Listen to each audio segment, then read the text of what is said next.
Bismillahirrahmanirrahim. Assalamualaikum warahmatullahi wabarakatuh. Oke, malam ini untuk materi selanjutnya adalah kita masuk ke materi mengenai konstruktor ya. Yang kemarin udah selesai ya. Nah, sekarang kita masuk ke materi baru yaitu mengenai konstruktor. Buka modulnya di halaman 18. Oke, jadi apa itu konstruktor? Jadi konstruktor ini sebenarnya dia merupakan suatu function ya, suatu fungsi atau suatu metode. Nah, tapi konstruktor ini adalah metode khusus atau function khusus yang memiliki nama sama dengan nama kelas. Itu namanya konstruktor. Jadi kalau ada suatu fungsi yang namanya sama dengan nama kelasnya, itu adalah konstruktor. Nah, fungsi konstruktor untuk apa? Fungsi konstruktor itu adalah untuk membangun fungsi yang otomatis. Digunakan apabila sebuah objek diciptakan. Biasanya, konstruktor ini digunakan untuk memberikan harga awal di dalam suatu pemrograman. Jadi pada saat objek diciptakan, itu otomatis konstruktornya dipanggil.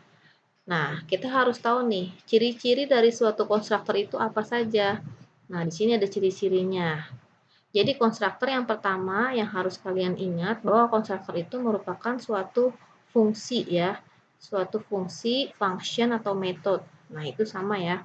Jadi konstruktor ini juga harus dideklarasikan dan didefinisikan karena dia merupakan suatu fungsi atau function. Nah, konstruktor ini nanti namanya akan dipanggil secara otomatis pada saat kita membuat objek. Nah, ada yang masih ingat pada saat buat objek di mana? Nah, pada saat kita membuat objek itu kan kemarin kita kalau buat objek itu di dalam function main ya, method main ya, fungsi utama ya, public static void main cirinya. Nah, itu berarti function main atau fungsi utama. Nah, di dalam sana kita membuat objek. Jadi pada saat namanya dipanggil karena dia sama dengan nama kelasnya, jadi pada saat bikin objek itu otomatis manggil nama konstruktornya juga. Jadi nanti tidak ada yang namanya pemanggilan fungsi konstruktor. Nah, bedanya dengan function atau fungsi yang biasa itu kan namanya harus dipanggil. Pada saat objek diciptakan, kita buat pada saat kita membuat suatu objek, lalu setelah itu baru kita bisa memanggil functionnya, ya kan? Seperti contoh yang kemarin, nama objek titik nama fungsi. Nah, kalau untuk konstruktor tidak ada pemanggilan untuk function konstruktor, untuk fungsi konstruktor karena pada saat kita bikin objek dia sudah otomatis dipanggil. Lalu yang selanjutnya, nama fungsi konstruktor harus sama dengan nama kelasnya ya, jangan sampai salah ya. Nama fungsi konstruktor itu harus sama dengan nama kelasnya. Nah, itu konstruktor. Kalau namanya beda dengan nama kelas, berarti dia bukan fungsi konstruktor. Dan satu lagi cirinya, untuk fungsi konstruktor ini, dia tidak mengembalikan nilai atau tidak mengembalikan return value. Jadi, tidak perlu ada tipe data di awal deklarasinya. Nah, kalau fungsi yang biasa atau function yang biasa itu kan kita harus deklarasiin dulu tipe datanya apa. Seperti contoh kemarin double, ada function hitung luas tipenya double. Nah, kalau untuk konstruktor dia tidak perlu tipe data di awal deklarasinya. Nah, di dalam pemrograman Java ini, jika konstruktornya tidak didefinisikan, maka si Java-nya nanti akan memberikan konstruktor itu dengan nama konstruktor default. Kalau misalkan kita tidak mendefinisikannya, maka nanti Java akan otomatis memberikan nama konstruktornya itu dengan nama konstruktor default. Nah, si konstruktor default ini dia tidak melakukan apa-apa. Namun, semua variabel yang tidak diinisialisasi nanti akan dianggap. Nah, kalau misalkan ada variabel numerik, maka nanti akan diset nilainya ke 0. Kalau ada variabel yang tipenya string, maka akan diset ke 0. Untuk yang variabel tipenya boolean, maka akan diset ke false nilainya. Jadi konstruktor ini tidak memiliki tipe hasil. Nah, Walaupun konstruktor nanti tipenya dia bisa public, bisa privat, atau protected ya. Masih ingat ya kalian ya dengan public, privat, protected. Kalau public artinya nanti si konstruktor ini bisa dipanggil oleh semua kelas. Kalau privat berarti nanti dia hanya bisa dipanggil oleh dalam kelas itu saja. Nah, kalau konstruktornya tipenya protected, berarti nanti dia bisa dipanggil di kelas turunannya. Tapi biasanya sebagian besar konstruktor itu sifatnya public. Nah, yang selanjutnya adalah bagaimana cara pemanggilan konstruktor. Jadi untuk fungsi konstruktor atau metode konstruktor ini dipanggil pada saat kita membuat suatu objek. Nah, contohnya seperti di bawah ini ya, kita lihat ya. Konstruktor default dipanggil pada saat objek dibuat. Pada saat kita mendefinisikan objek di dalam kelas, nah misalkan di sini kita mau bikin objek namanya objek link. Kan kalau mau bikin objek di dalam kelas utamanya ya, di dalam kelas utama maka kita kan harus panggil dulu nama kelasnya, nama kelas, nama objek ya kan, sama dengan new nama kelasnya. Nah, di sini karena konstruktor itu nama functionnya sama dengan nama kelas, berarti misalkan nama konstruktornya cons ya, cons, nama kelasnya juga cons. Nah, kita bikin objek yang namanya link, cons link sama dengan new cons. Nah, ini artinya pada saat di sini kita manggil objek, nah ini sudah otomatis manggil konstruktornya. Seperti itu. Jadi nanti tidak perlu dipanggil lagi di bawah. Untuk yang konstruktor default, dia akan membuat objek dan menyeting variabel yang belum diinisialisasi ke nilai defaultnya, ya.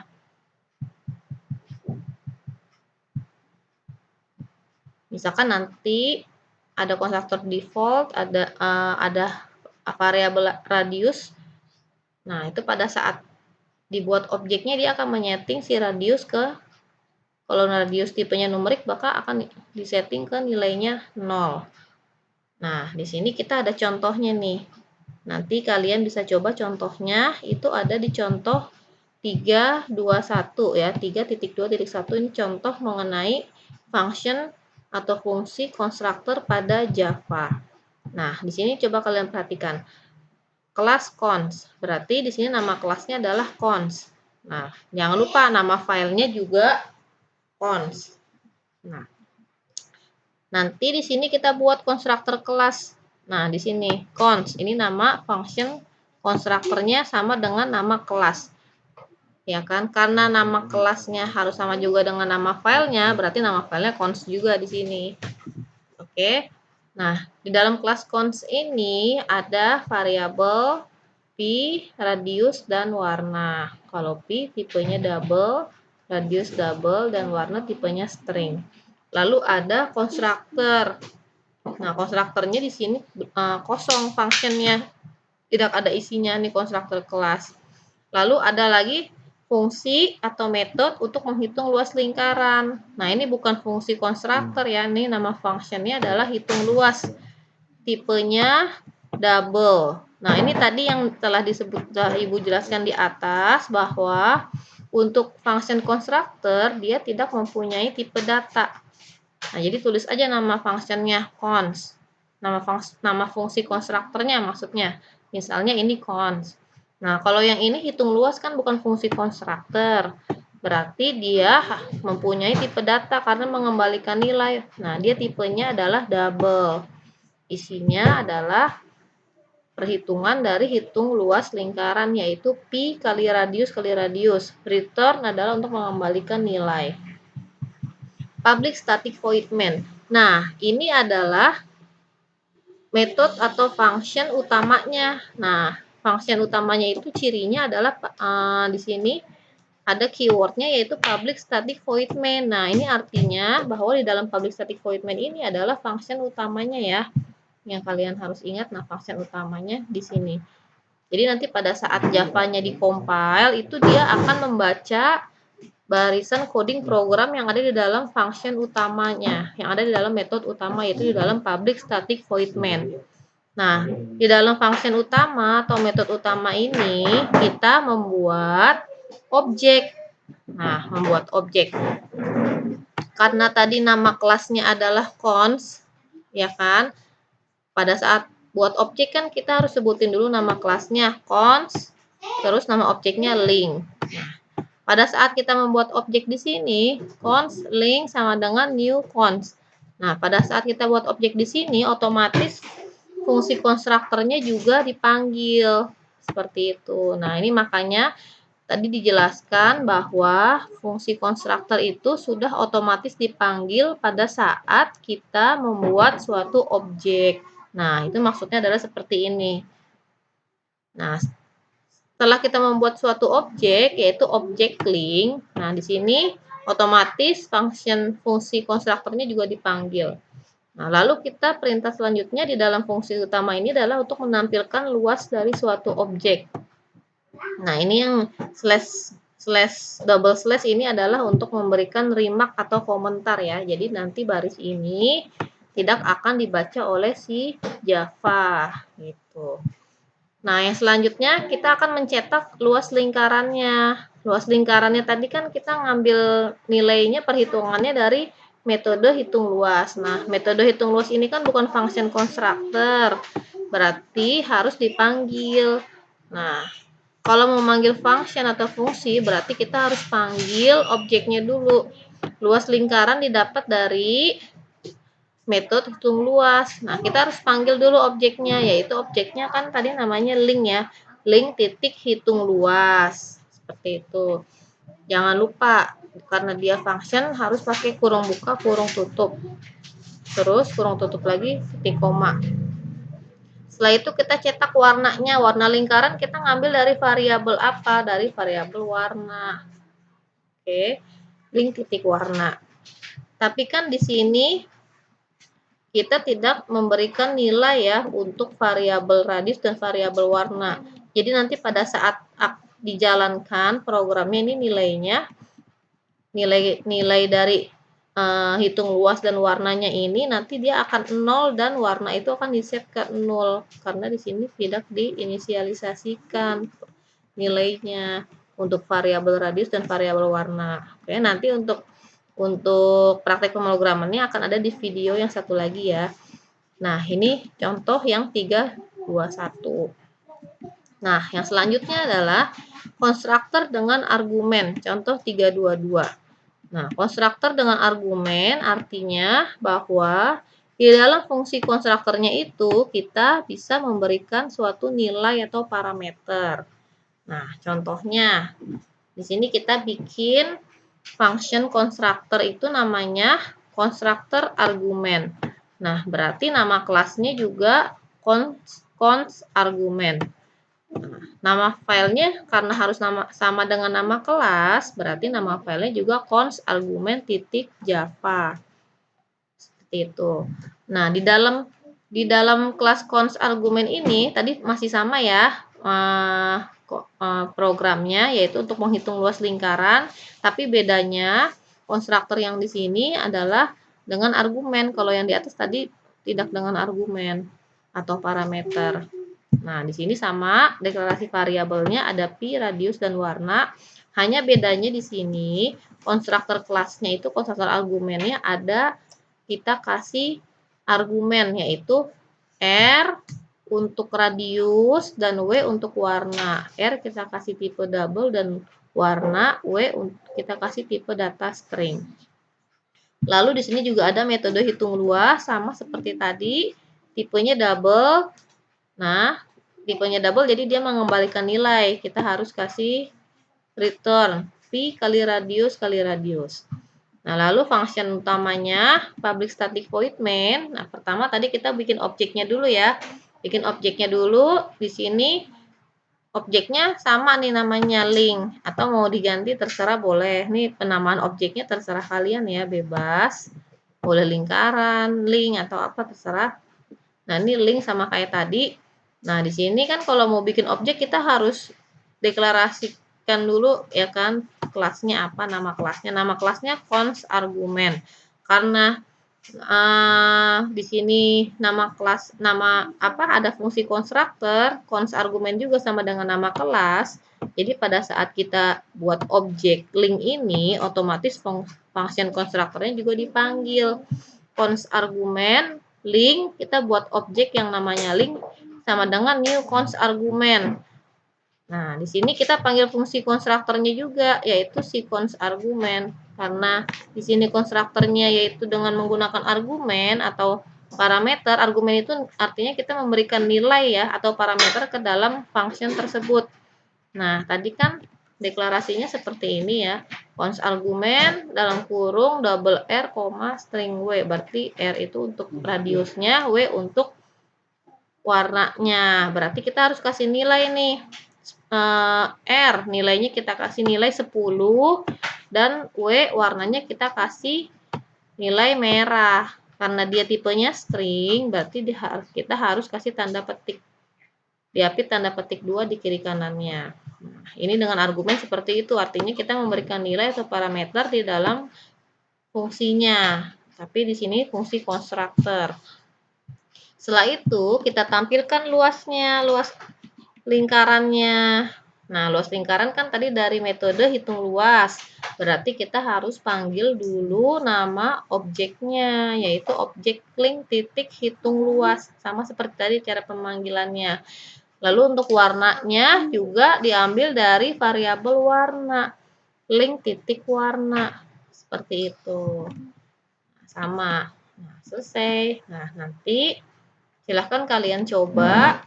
Kalian langsung praktekkan contoh 322 ini ya, cons dengan argumen, apa perbedaannya dengan cons yang di atas yang tanpa argumen. Nah, selanjutnya mengenai overloading terhadap konstruktor. Overloading terhadap konstruktor maksudnya seperti apa sih? Nah, jadi di dalam suatu kelas itu nanti kan bisa saja konstruktornya itu lebih dari satu ya. Nah, karena tadi kebetulan contohnya hanya ada satu konstruktor. Jadi bisa saja di dalam suatu kelas itu bisa berisi lebih dari satu konstruktor. Nah, lebih dari satu konstruktor dan argumennya juga berbeda-beda. Nah, itu yang namanya overloading terhadap konstruktor. Overloading terhadap konstruktor itu seperti itu. Ada lebih dari satu konstruktor dalam suatu kelas dan argumennya berbeda-beda. Nah, itu berarti konstruktornya berlebihan atau overloading istilahnya. Jadi metode konstruktor dipanggil pada saat kita membuat objek. Nah, di sini ada contoh programnya namanya karyawan.java. Nah, berarti kelasnya itu kelas karyawan. Dan nanti konstruktornya itu juga nama fungsi konstruktornya juga karyawan. Nah, seperti kalian perhatikan, public karyawan. Nah, di sini ada untuk pendefinisian variabelnya ada yang tipenya privat. Nah, ini artinya untuk apa? Untuk menjaga encapsulation atau pengkapsulan supaya tidak dapat diakses dengan metode dari luar. Nah, di sini ada contoh kelas karyawan. Variabelnya ada nokar sama string nama alamat. Nokar ini tipenya integer privat. Nah, nanti kalian coba di sini ada contoh konstruktor dengan beberapa parameter. Nah, public karyawan. Ini konstruktor yang pertama. Public ya tipenya. Tadi kalian ingat lagi ya, konstruktor itu tipenya sebagian besar public ya. Public karyawan. Lalu ada konstruktor yang tanpa parameter atau tanpa argumen. Seperti ini, public karyawan dalam kurung di sini kosong, tidak ada argumen atau parameternya. Dan ada satu lagi, jadi di sini ada 3 konstruktor nih, ada 3 konstruktor, yang satu ada argumennya, ada parameternya, yang satu lagi nggak ada argumennya, tidak ada parameternya, yang satu lagi hanya konstruktor dengan hanya satu parameter atau argumen, dalam kurung string n. Nah, berarti ini cuma ada satu parameter atau satu argumen. Lalu di bawahnya adalah function utamanya. Metode utamanya public static void main. Nah, kita bikin objek dulu untuk konstruktor yang pertama. Ya kan, karyawan, nama kelasnya atau nama konstruktornya, objeknya terserah ya. Di sini misalkan kar1 ini berarti artinya untuk objek pertama untuk konstruktor yang pertama tadi. Nah, ini kita isikan. Tadi kan konstruktor yang pertama itu kan ada parameternya ya. lebih dari satu parameter, ya kan? Ada variabel K, string N sama string A. Nah, di sini kita isi nilai parameternya. Kita isi yang untuk yang tipenya string dikasih petik 2 ya. Lalu kita bikin lagi objek dengan konstruktor yang kedua. Konstruktor yang kedua tadi kan tanpa parameter atau tanpa argumen ya. Berarti karyawan car 2, objeknya car 2 sama dengan new karyawan. Udah seperti ini saja. Tadi kan tanpa parameter. Dan konstruktor yang satu lagi itu hanya dengan satu parameter saja atau satu argumen. Nah, seperti ini. Karyawan car 3, objeknya car 3 sama dengan new karyawan. Kenapa kita bikin objeknya ada 3 masing-masing satu-satu untuk membedakan tadi maksudnya untuk membedakan bahwa objek car 1 ini untuk memanggil function constructor karyawan yang dengan menggunakan lebih dari satu argumen. Nah, objek car 2 ini untuk memanggil function konstruktor karyawan yang tanpa parameter atau tanpa argumen. Dan objek car 3 ini untuk memanggil fungsi konstruktor atau fungsi konstruktor karyawan yang dengan satu parameter atau satu argumen seperti itu. Nah, setelah itu kita tampilkan datanya. Yang akan ditampilkan adalah nomor karyawan, nama karyawan, dan alamat karyawan. Ya kan? Nomor karyawan ngambilnya dari variabel nokar, nama dari variabel nama, alamat dari variabel alamat. Nah, kita panggil dulu objeknya. Untuk yang konstruktor yang pertama, tadi kan objeknya car 1, berarti car 1 titik nokar, car 1 titik nama, dan car 1 titik alamat. Nah, sini sistem outprintln /n ini adalah perintah untuk pindah baris ya. Pindah baris, jadi nanti akan dikosongkan satu baris. Lalu yang selanjutnya kita panggil untuk maksudnya kita ingin menampilkan data dari function constructor yang kedua, yaitu yang tanpa parameter. Berarti objeknya car 2. Nah, terus yang terakhir kita ingin menampilkan data dari pemanggil konstruktor dengan yang ketiga, yaitu yang hanya dengan satu parameter. Nah, tadi kebetulan objeknya adalah car 3 seperti itu. Nah, silakan kalian coba, kalian running hasilnya seperti apa. Oke, untuk malam ini materi konstruktornya sudah selesai. Ya. Oh ya, ini ada keterangannya. Tadi yang udah Ibu jelaskan ya, konstruktor pertama nanti dia akan menghasilkan atribut dengan nilai sesuai yang ditentukan. Nah, kalau konstruktor yang kedua, nah konstruktor yang pertama tadi ya, karena kan tadi yang pertama ada parameter dan ada argumennya dan itu lebih dari satu parameter. Untuk konstruktor yang kedua tadi kan dia tidak ada parameter ya, tidak ada argumen. Jadi nanti nilai atributnya otomatis akan diset ke 0 untuk yang tipenya numerik. Nah, kalau yang tipenya string nanti dia nilainya jadi 0. Untuk konstruktor yang ketiga, itu tadi dia punya parameter atau argumen tapi cuma satu. Jadi nanti nilai atributnya akan sesuai dengan yang ditentukan. Seperti itu ya. Oke, untuk malam ini materi konstruktornya sudah selesai. Silakan kalian dicoba-coba ya. Tadi ada 3 contohnya. Kalian coba seperti apa hasilnya. Nanti minggu depan kita masuk ke materi baru. Oke, mudah-mudahan materinya dapat dimengerti ya. Untuk yang selanjutnya Ibu akan mendemokan contoh programnya. Oke, untuk materinya Ibu tutup sampai sini. Apabila ada yang kurang jelas silahkan langsung nanti ditanyakan ya. Tanyakan boleh japri atau boleh di grup. Oke, itu saja yang dapat Ibu sampaikan untuk malam ini. Wassalamualaikum warahmatullahi wabarakatuh.